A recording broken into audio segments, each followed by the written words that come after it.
Everyone welcome to my YouTube channel. तो ना मैं लास्ट वीडियो में 102 क्वेश्चन बताए थे, तो आज 103 से स्टार्ट करेंगे। लौह का अंश सबसे अधिक पाया जाता है तो हरी सब्जियों में पाया जाता है, और आयरन का सर्वाधिक अंश हरी सब्जियों में पाया जाता है। इसके अलावा मांस, अंडा, फलियां, अनाज भी इसके प्रमुख स्रोत हैं।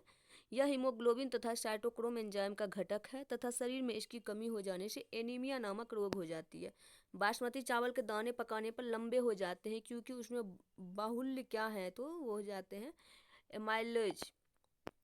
चावल दो प्रकार के स्टार्च पाए जाते हैं, एमाइलेज और एमाइलोपेक्टिन। सामान्यतः चावल की लंबे दाने वाली किस्मों जैसे बासमती में एमाइलेज अधिक मात्रा में पाया जाता है।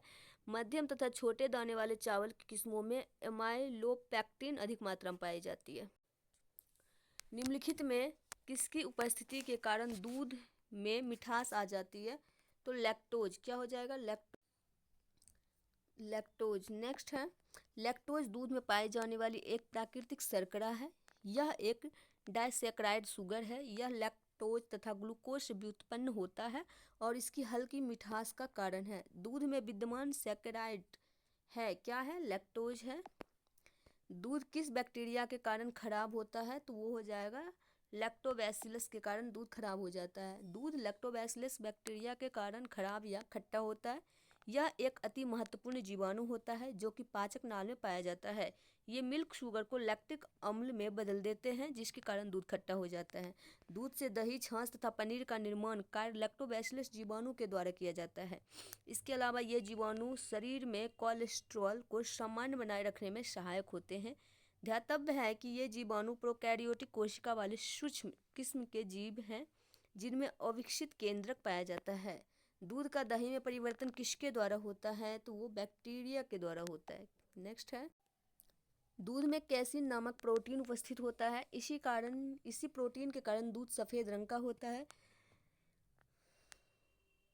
दही का निर्माण लैक्टिक अम्ल के बैक्टीरिया तथा कैसीन के बीच रासायनिक अभिक्रिया के फलस्वरूप होता है। गाय के दूध में हल्के पीले रंग का कारण निम्न की उपस्थिति से है। तो क्या उपस्थित होता है? तो कैरोटीन। क्या होगा? जब कैरोटीन हो जाएगा। दूध में कैसीन नामक प्रोटीन उपस्थित होता है। इसी प्रोटीन के कारण दूध सफ़ेद रंग का होता है। गाय के दूध के हल्के पीले रंग का कारण बीटा कैरोटीन की उपस्थिति है। बीटा कैरोटीन का हाइड्रोकार्बन होता है जिसका सूत्र C14H56 है। गाय का दूध पीले सफ़ेद रंग का होता है जिसका कारण उसमें निम्नलिखित में से किसकी उपस्थिति है? तो वो कैसीन के साथ कैरोटीन। दूध में कैसीन नामक प्रोटीन उपस्थित होता है। इसी प्रोटीन के कारण दूध सफ़ेद रंग का होता है। गाय के दूध के हल्के पीले रंग का कारण बीटा कैरोटीन की उपस्थिति है। बीटा कैरोटीन हाइड्रोकार्बन होता है जिसका सूत्र C14H56 है। भैंस के दूध में औसत वसा की मात्रा कितनी होती है? तो 7.2%। भैंस के दूध में औसत वसा की मात्रा 7.2% होती है, जबकि गाय के दूध में औसत वसा की मात्रा 3.5 से 4% होती है। इसके अलावा दूध में प्रोटीन, खनिज लवण, लैक्टोज इत्यादि मुख्य अवयव पाए जाते हैं तथा दूध का पीला रंग दूध में मौजूद कैरोटीन के कारण होता है। दूध को पचाने के लिए आवश्यक एंजाइम रेनिन और लैक्टेज मानव शरीर में कितने वर्ष की आयु में लुप्त हो जाती है? इसका राइट आंसर हो जाएगा, स्तनियों के जठर रस में दूध प्रोटीन के पाचन हेतु रेनिन नामक एंजाइम पाया जाता है।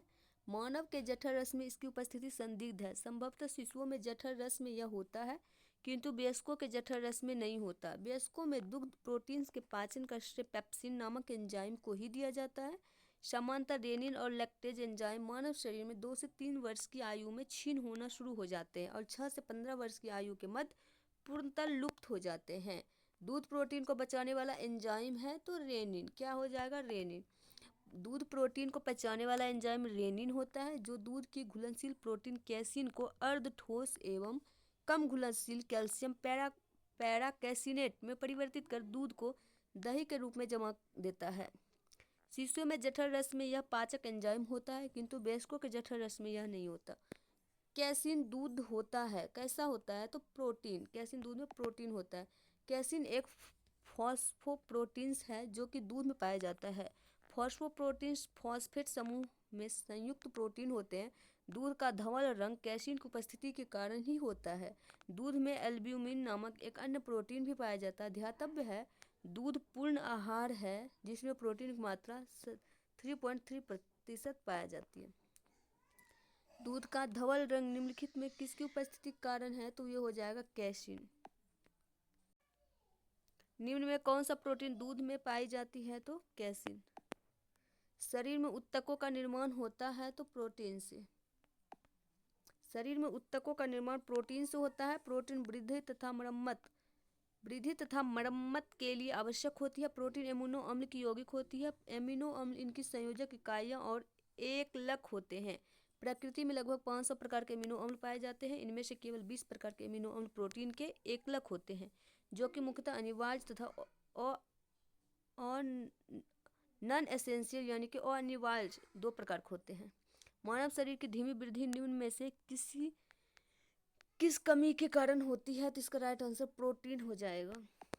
प्रोटीन एक जटिल नाइट्रोजन युक्त कार्बनिक पदार्थ है जिसका गठन कार्बन, हाइड्रोजन, ऑक्सीजन एवं नाइट्रोजन तत्वों के अणुओं से मिलकर होता है। प्रोटीन में इन तत्वों के अतिरिक्त आंशिक रूप से गंधक, जस्ता, तांबा, फास्फोरस भी उपस्थित होता है। यह जीव द्रव के मुख्य अवयव हैं एवं शारीरिक वृद्धि तथा विभिन्न जैविक क्रियाओं के लिए आवश्यक है। प्रोटीन त्वचा, रक्त, मांसपेशी तथा हड्डियों की कोशिकाओं के विकास के लिए आवश्यक होते हैं। इनकी कमी से मानव शरीर की वृद्धि धीमी होती है। निम्नलिखित में से तत्व सभी प्रोटीन में विद्यमान होते हैं: हाइड्रोजन, ऑक्सीजन, नाइट्रोजन और कार्बन। नीचे दिए गए कूटों में सही उत्तर का चयन कीजिए। इसका राइट आंसर 1, 2 और 3, 4 हो जाएगा। प्रोटीन के संयोजक में कार्बन, हाइड्रोजन, ऑक्सीजन, नाइट्रोजन पाए जाते हैं। इसके अतिरिक्त इसमें गंधक, फास्फोरस, आयोडीन तथा लौह आदि के अंश भी प्राय होते हैं। प्रोटीन्स एमिनो अम्ल के यौगिक होते हैं, अर्थात एमिनो अम्ल इनकी इकाइयाँ या एकलक होते हैं। प्रकृति में लगभग 500 प्रकार के एमिनो अम्ल पाए जाते हैं।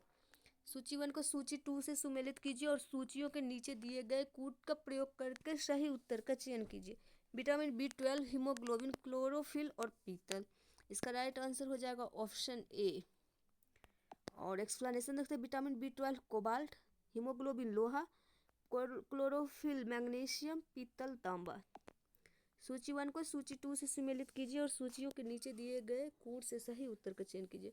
विटामिन B12 जो कि कोबाल्ट, हीमोग्लोबिन आयरन लोहा, क्लोरोफिल मैग्नीशियम, चाल्कोपाइराइट तांबा। विटामिन B12 कोबाल्ट, हीमोग्लोबिन लौह आयरन, क्लोरोफिल मैग्नीशियम, चाल्कोपाइराइट तांबा। सूची 1 को सूची 2 से मिलान करना है।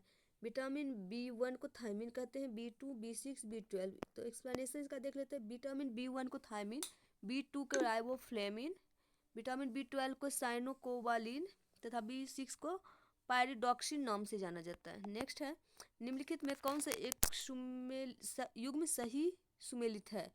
तो इसका राइट आंसर हो जाएगा B2 राइबोफ्लेविन। नेक्स्ट है, कौन सूक्ष्म तत्व नहीं है? तो गंधक। इसका राइट आंसर गंधक होगा। सूक्ष्म पोषक तत्व वे होते हैं जिनकी आवश्यकता जीवन भर किंतु बहुत कम मात्रा में पड़ती है। सूक्ष्म पोषक तत्वों में लोहा, कोबाल्ट, क्लोरीन, तांबा, मैग्नीज, निकेल, जस्ता, मॉलिब्डेनम आदि शामिल है, जबकि सल्फर और गंधक एक दीर्घ और बृहत पोषक तत्व है। पपीता में मुख्यतः कौन सा विटामिन पाया जाता है? तो विटामिन सी। पपीते में मुख्यतः विटामिन सी प्रचुर मात्रा में पाया जाता है। पपीता विटामिन ए, विटामिन B1 और B2 का भी एक स्रोत है, परंतु इसके विटामिन सी की मात्रा सर्वाधिक होती है। निम्न में कौन विटामिन ए का प्राकृतिक स्रोत नहीं है? तो इसका राइट आंसर हो जाएगा दूध। आम, पपीता, गाजर विटामिन ए का प्राकृतिक स्रोत है, जबकि दूध विटामिन ए का प्राकृतिक स्रोत नहीं है। दूध में विटामिन ए अत्यंत अल्प मात्रा में पाई जाती है।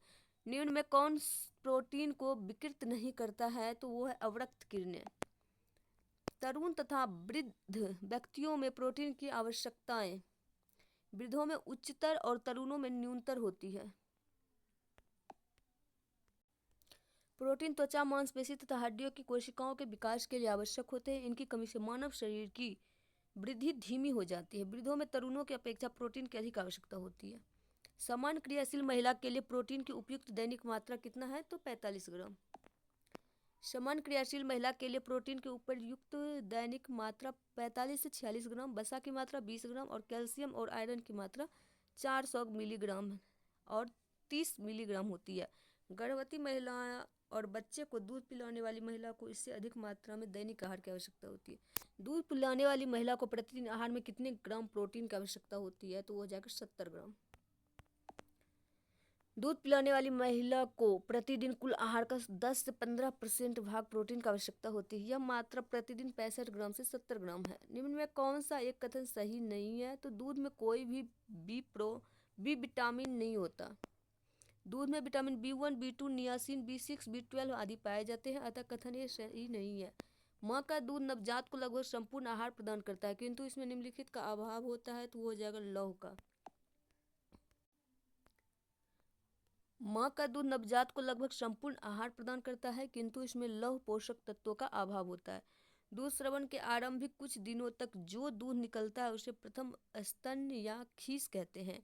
इसमें कई प्रकार के प्रतिरक्षी तत्व समाहित होते हैं जो नवजात शिशु में प्रतिरोधी क्षमता उत्पन्न करने के लिए अति आवश्यक होते हैं। कोलोस्ट्रम अथवा खीस में शिशु के बेहतर स्वास्थ्य के लिए zinc, calcium, vitamin A, B6, B12, potassium, magnesium आदि प्रचुर मात्रा में होती है। बोतल का दूध पीने वाले बच्चों की तुलना में माँ का दूध पीने वाले बच्चों निम्नलिखित में कौन से विशिष्ट लक्षण होते हैं? वह कम मोटा होता है, उसमें रोगों का प्रतिरोध करने की क्षमता अधिक होती है, उसे विटामिन और प्रोटीन अधिक मिलते हैं, उसकी लंबाई में असामान्य वृद्धि होती है। तो इसका राइट आंसर हो जाएगा 1, 2 एंड 3। बोतल दूध पीने वाले बच्चे की तुलना में माँ का दूध पीने वाले जो बच्चे होते हैं वह कम मोटा होता है, उसमें रोगों का प्रतिरोध करने की क्षमता अधिक होती है, उसे विटामिन और प्रोटीन अधिक मिलते हैं।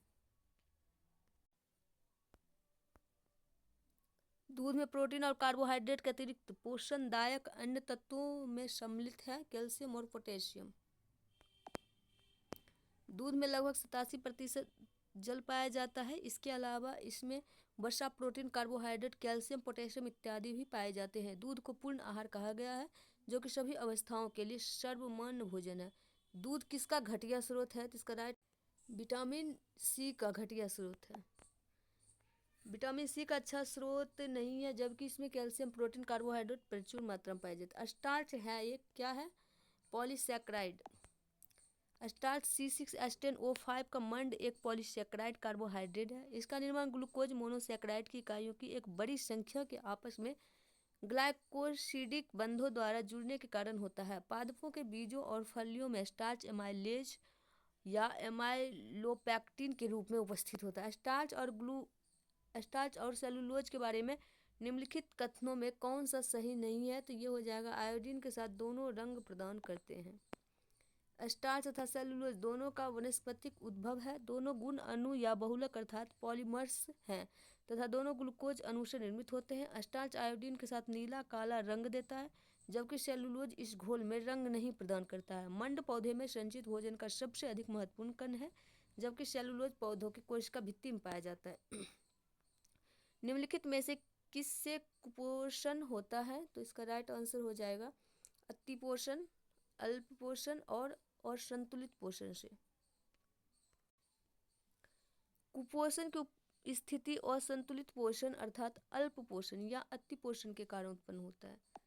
निम्नलिखित कथनों पर विचार कीजिए। मानव भोजन में वसा अम्लों का एक भाग होना चाहिए। सामान्य भोजन में 75 ग्राम वसा होनी चाहिए। मानव शरीर कोशिकाएं किसी भी प्रकार के वसा अम्लों का संश्लेषण नहीं कर सकती है। आवश्यक वसा अम्लों की अनुपस्थिति से न्यूनता रोग उत्पन्न होता है। तो इसका राइट आंसर हो जाएगा 1, 2 एंड 4। नेक्स्ट है, मानव शरीर की कोशिकाएं केवल आवश्यक वसीय अम्ल का संश्लेषण नहीं कर सकती। कथन 3 असत्य है। अलसी किसका प्रचुर स्रोत है? ओमेगा 3 वसीय अम्ल। अलसी या तीसी समशीतोष्ण प्रदेशों का पौधा है। इसके बीज से तेल निकाला जाता है। इसमें ओमेगा 3 वसीय अम्ल काफ़ी मात्रा में पाई जाती है जो रक्त नलिकाओं में वसा के जमाव को रोकने में सक्षम होता है।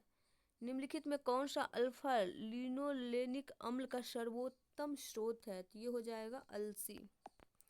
अल्फा लिनोलेनिक अम्ल एक ओमेगा 3 वसीय अम्ल है। यह मानव स्वास्थ्य के लिए आवश्यक 2 वसीय अम्लों में से एक है। लिनोलेइक अम्ल एक अन्य वसीय अम्ल है जो मानव स्वास्थ्य के लिए आवश्यक है। यह आवश्यक वसीय अम्ल मानव शरीर के अंदर उत्पन्न नहीं हो सकते और इन्हें आहार के माध्यम से ही ग्रहण करना होता है। तिलहनी फसलों में अधिकतम अल्फा लिनोलेनिक अम्ल अलसी में पाया जाता है। निम्नलिखित कथनों पर विचार कीजिए। कथन 1 है, विटामिन बलवर्धक तत्व है जिनके अच्छे स्वास्थ्य के लिए थोड़ी मात्रा में आवश्यकता होती है। कारण है, विटामिन हानिकारक बैक्टीरिया को मारकर शरीर को स्वस्थ रखने में सहायता करती है। इसका राइट आंसर सी हो जाएगा, ए सही है और आर गलत। विटामिन कार्बनिक यौगिक होते हैं जिनके अच्छे स्वास्थ्य के लिए थोड़ी मात्रा में आवश्यकता होती है। इनके स्रोत अनाज, हरी सब्जियां, फल, दूध, मांस इत्यादि हैं। हानिकारक बैक्टीरिया, विषाणुओं, कवकों इत्यादि को श्वेत रुधिराणु मारकर शरीर को स्वस्थ रखने में सहायक होते हैं। मानव आहार में ग्लाइसिन, सेरिन और टायरोसिन अनिवार्य रूप से शामिल होने चाहिए।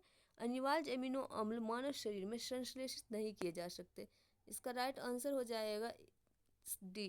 नेक्स्ट है, ग्लाइसिन, सेरिन तथा टायरोसिन अतात्विक एमिनो अम्ल है जो कि मानव शरीर में ही निर्मित होते हैं। स्तनियों में 20 प्रकार के एमिनो अम्ल में से 10 अतात्विक एमिनो अम्ल होते हैं, शेष 10 को स्तनीय भोजन से प्राप्त करते हैं।